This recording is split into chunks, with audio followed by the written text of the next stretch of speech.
Сәлеметсіздер ме, 9 сынып оқушылары? Бүгін біз сіздермен дінаралық келісім қоғам тұрақтылығының кепілі тақырыбын өтетін боламыз. Ең алдымен менің каналыма тіркеліп, осы видеоға лайк басып, достарыңызбен бөлісіп кетулеріңізді сұраймын. Ендеше бірінші тапсырмаға назар аударайық. Бірінші тапсырмада Қазақстан халқы ұстанатын діндер жайлы ой бөлісіңіздер дейді.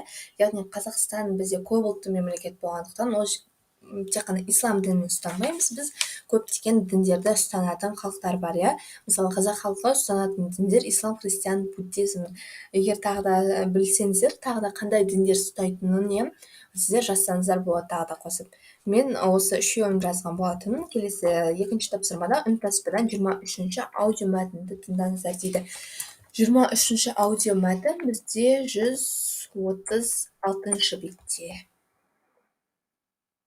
Мінекей 23-ші аудио мәтін бізде қысқа екен, тезірек оқып шығайық. Қазіргі кезде Қазақстан күллі әлемге өзінің дінаралық келісім мен ұлтаралық татулықтың қасиетті ордасы екенін әйгілі етті. Еліміздегі конфессиялар Қазақстан мұсылмандар діні басқармасы, Қазақстан Республикасындағы митрополит округы, Қазақстандағы Рим католиктік шіркеуі, Қазақстандағы пудаизм, Қазақстандағы буддизм бейбітшілік пен келісімді және қоғамдық тұрақтылықты қамтамасыз етуде. Олар мәдениеттер мен дәстүрлердің және көзқарастардың әр алуандығына қарамастан Қазақстанның еш өсіп өркендеуі жолында мәдени діни іс-шараларды келісе отырып жүзеге асыруда. Республикамызда Қазақстан халқының діни мүддесін білдіретін 18 конфессияның өкілдері бейбіт қатар өмір сүріп, оның саяси тұрақтылығына, экономикасы мен мәдени дамуына жұмыла үлес қосып келеді.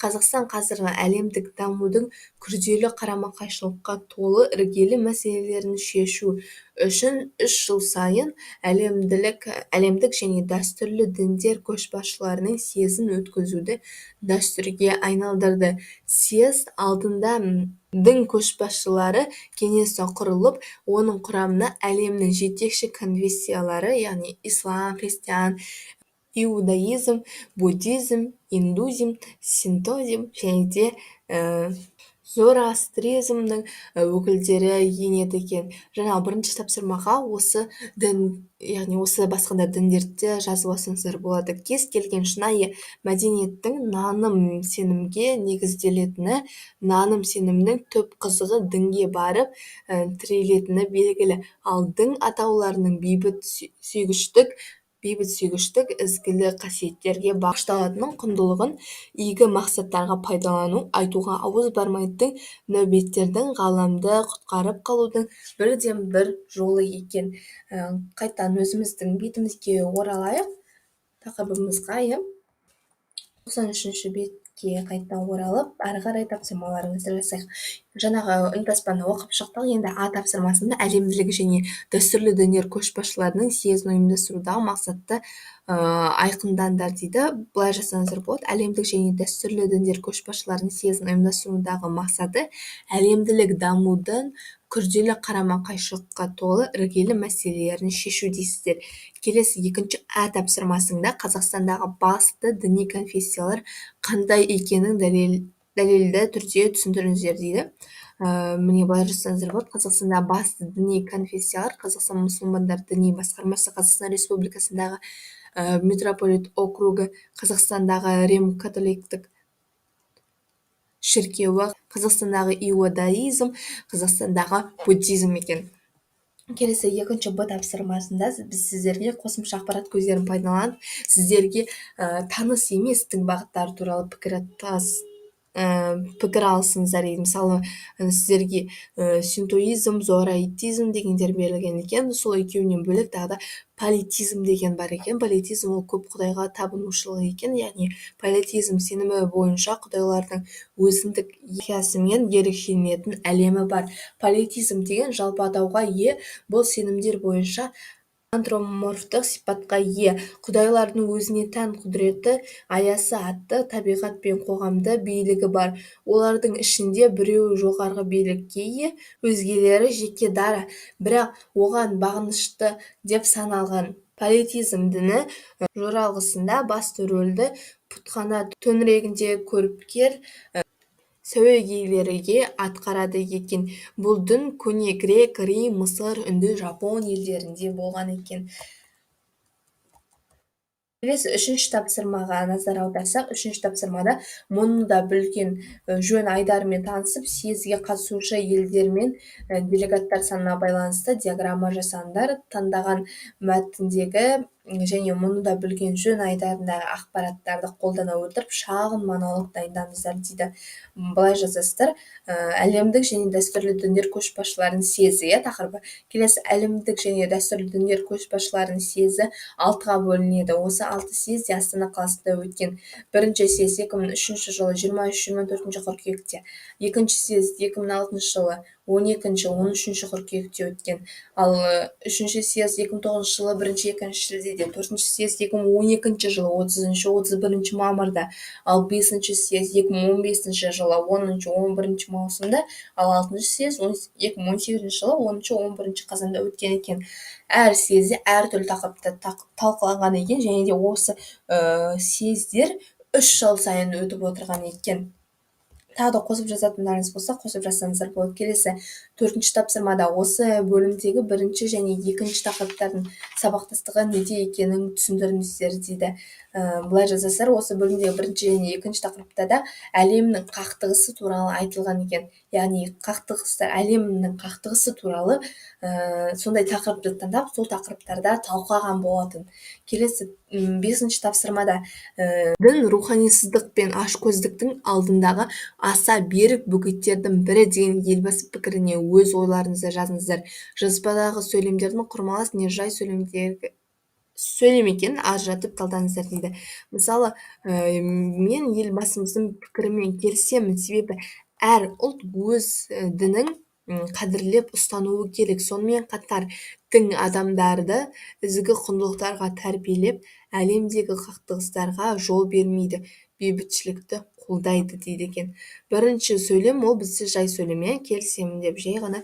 Мұнда ешқандай тыныс белгілер жоқ, ешқандай екі баяндауыш деген жоқ. Сол себептен ол жай сөйлем. Ал екінші сөйлем бізде сабақтас құрмалы сөйлем, ал үшінші сөйлем аралас құрмалы сөйлем болып келеді. Келесі алтыншы тапсырмаға назар аударайық. Алтыншы тапсырманың алдында бізде ереже бар екен, яғни көп құрамды салалас және көп бағынғылы сабақтас сөйлемдер екен. Мен сіздерге кітап бойынша ғана түсіндіріп кетемін. Яғни көп құрамды салалас құрмаластарының екі құрамды салаластан басты ерекшелігі құрмаластың құрамындағы сөйлемдердің санында болса, көп құрамды өзге құрмаластарына айырмашылығы құрамындағы сөйлемдердің бірімен тек салаласа байланысуында. Бір салалас сөйлем 3 немесе одан да көп жай сөйлемнен құралады. Мұндай көп құрамды сөйлемдердің мағыналық қатынастары бір түрлі де әртүрлі де болуы мүмкін. Мысалы, теңіз көкпеңбек, жағасы алтындай сап-сары, төңірек сыңғасын, орман.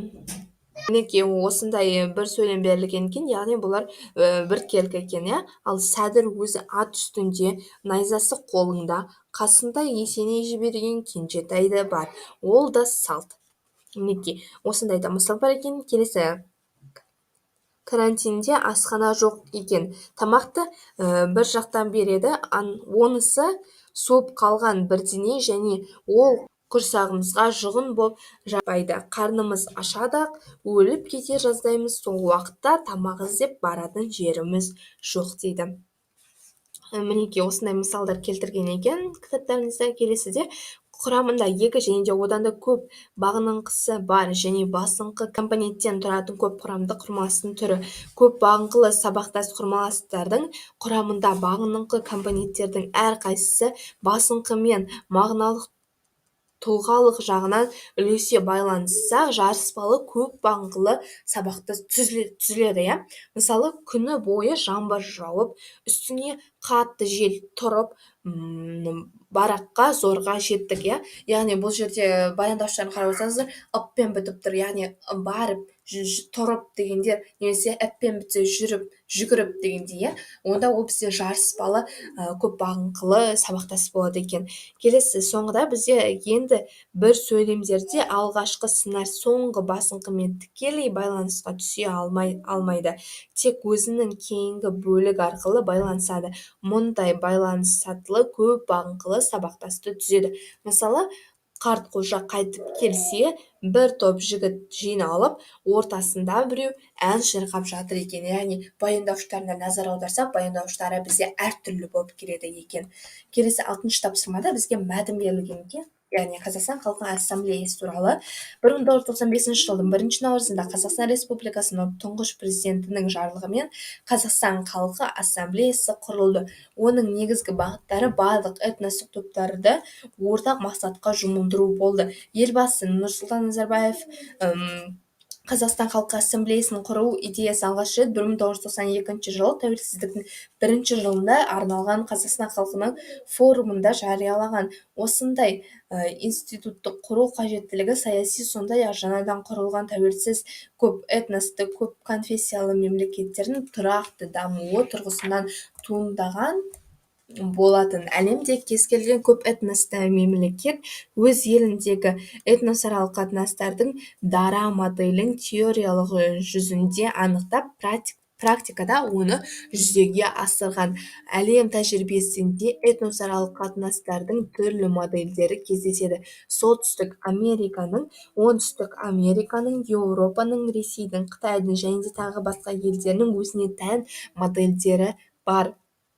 Өз салт-дәстүрімен, тарихымен ерекшеленген Қазақстан айтылған этносаралық қатынастардың түрлі модельдерінің ешқайсына да сәйкес келмейді. Этносаралық қатынастардың Қазақстандық моделі Қазақстан қоғамына ғана тән ерекшелерді ескереді. Атап айтқанда, Қазақстан халқы байырғы қазақ жерінде өмір сүріп дамып келеді. Мемлекет құрушы және мемлекет атауына ие ұлт қазақтар, мемлекет унитарлы қоғамда топтастыратын ұлт қазақтар, мемлекет көп этникалық сипатымен ерекшеленеді. Қазақ жеріне көптеген этностар саяси қысым арқылы мәжбүрлеу, депортациялау саясатының нәтижесінде қоныстанған.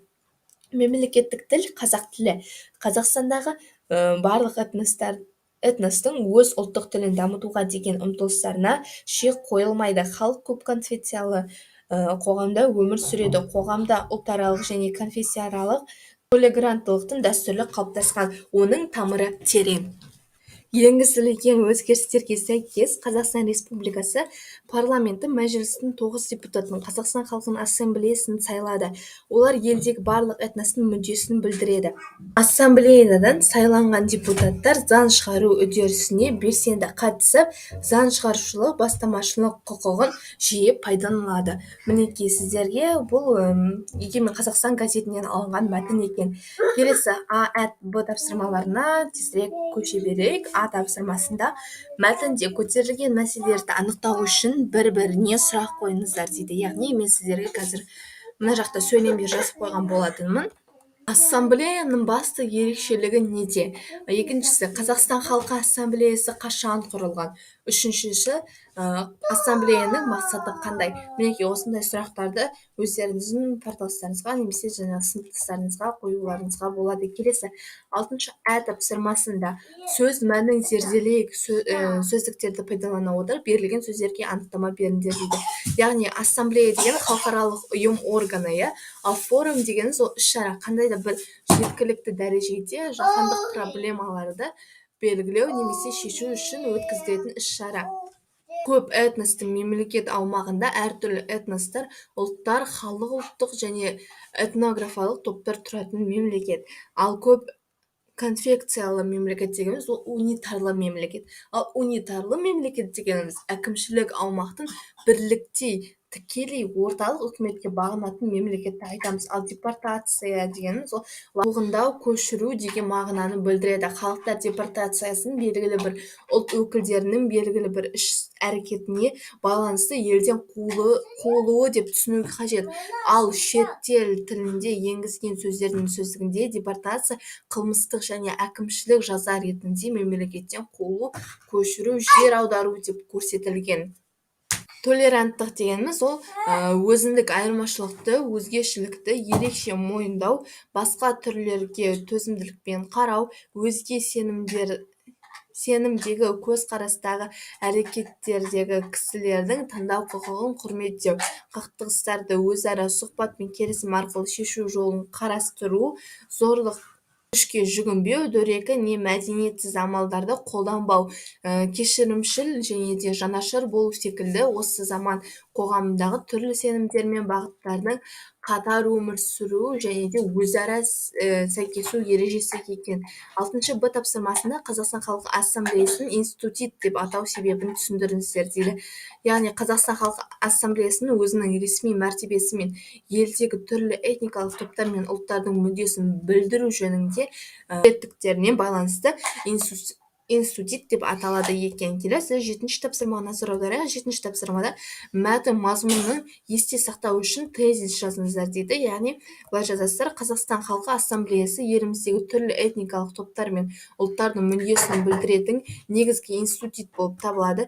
Бұл құрылым Қазақстанның көп ұлтты халқының өкілдігіне байланысты маңызды мәселелерді талқылау және реттеу үшін ресми мәртебесі мен өкілеттілігіне ие.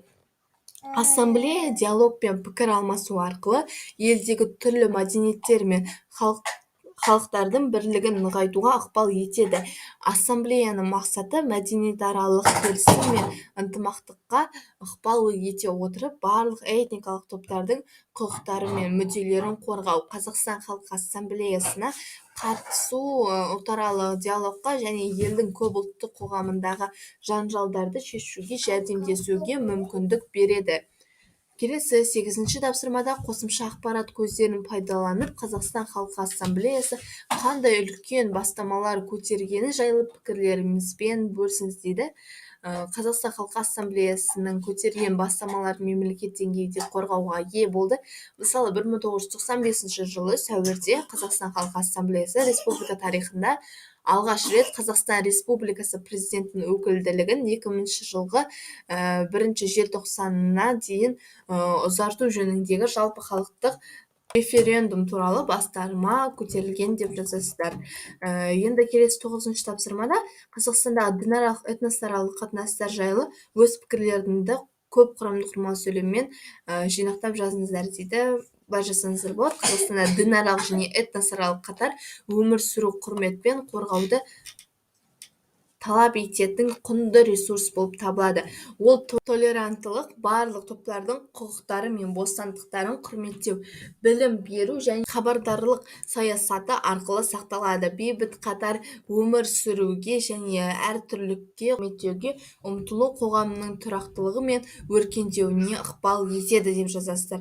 Келесі 10 тапсырмада достық, татулық жайлы мақал-мәтелдер жазып, сөйлемдердің құрылымын анықтаңдар. Құрмалы сөйлем бе әлде жай сөйлем бе дегенде, яғни мысалы мақал-мәтелдер дұшпан күлдіріп айтады, дос жылатып айтады дегенде, ол бізде құрмалы сөйлем, себебі айтады деген бізде көріп тұрғандарыңыздай, бұл жерде сабақ салалас екенін көріп тұрсыздар. Яғни сөйлемнің жалғасын талап етпейді. Мысалы, дұшпан күлдіріп айтады деп қоя салсақ та болады, немесе бұл мақал ғой, енді оның жалғасы бар дегенде, дұшпан күлдіріп айтады, дос жылатып айтады, ол бізде құрмалы сөйлем. Ал кемшіліксіз дос іздеген адам доссыз қалады деген, ол бізде жай сөйлем, себебі бұл жерде ешқандай екі баяндауыш дегендей жоқ. Осымен сіздердің екінші сабақтарыңыз аяқталды. Келесі сабақта біз бейбітшілік әлем халқының арманы тақырыбын дәл осылай барлық тапсырмаларын істеп, үнтаспаны да мәтінін де оқып, ережені де түсініп аласыздар. Сол себептен міндетті түрде менің каналыма тіркеліп, достарыңызды таратып, осы видеоға лайк басып қойыңыздар. Себебі бұның барлығы қаншама еңбек, жаңағы жауаптарын жазудың өзі, сіздерге өйстіп түсіндіріп айтудың өзі қаншама уақыт алады. Сол себептен менің еңбегімді бағалап, менің каналымның әрі қарай дамуына өздеріңіздің үлестеріңізді қосып кетіңіздер. Ендеше келесі сабақта кездескенше сау болыңыздар.